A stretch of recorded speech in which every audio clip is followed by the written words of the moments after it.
How's everyone doing tonight? Good, good. I actually don't care, I'm just being polite. So, I think we need more Jews in professional wrestling. I'm Jewish, and if I was going to be a wrestler, I try to incorporate as much of my Judaism into my character as possible. My name would be something super traditional, like Rabbi Mayhem or Serpent Sexy. I'd come down to the ring to Havana Gila or anything on the Fiddler on the Roof soundtrack. My finishing move would be the dreidel drop. I'd even have a sexy black-haired chick named Esther escort me to the ring. And while I'm wrestling, she could just be on the outside complaining the whole time about how I'm not a doctor or a lawyer.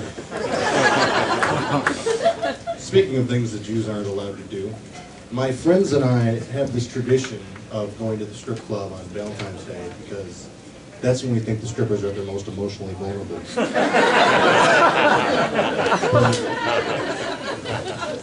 After thinking about it doing some serious soul searching about the whole thing, it turns out that we were in the wrong. Strippers are really at their lowest on Father's Day.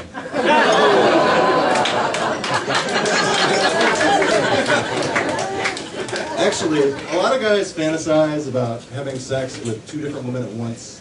But to me, I think a threesome looks like a lot of work. I mean, basically, you're spending twice the amount of effort for pretty much the same result.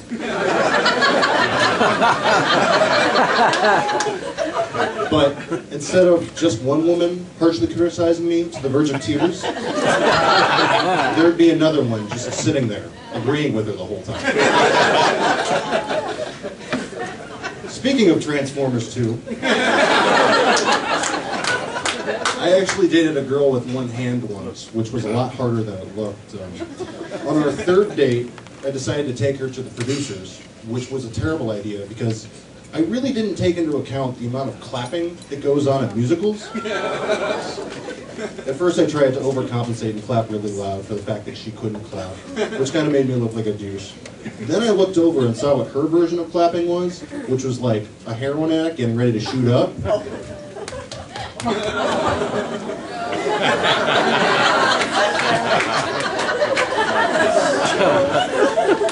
Hang tight, folks. It's only going to get worse.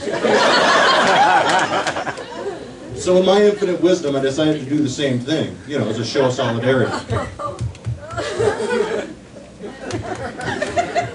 Surprisingly enough, it didn't work out, which I was actually okay with because I was sick of feeling guilty every time I played PlayStation around her.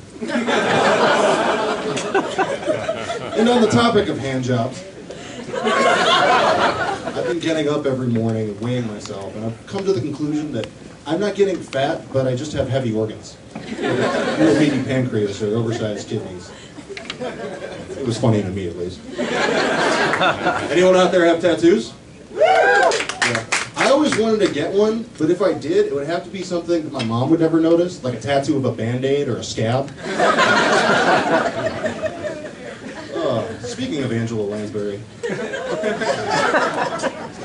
I think when movie stars get arrested, they should just be locked in a room and forced to watch their crappiest movie on a 24-hour movie. I mean, you want a sober Lindsay Lohan? Make her watch Herbie Fully Loaded 14 times a day. You want Wesley Snipes to pay his taxes? Make him watch Money Train with the Jennifer Lopez DVD commentary on full blast. You want Mel Gibson to act normal? Make him watch Lethal Weapon 4 in Hebrew while wearing a yarmulke.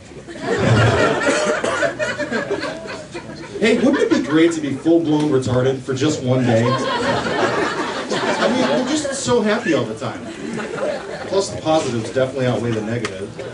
I'd have super strength, could park wherever I want, and I'd finally have a valid excuse for not being gainfully employed.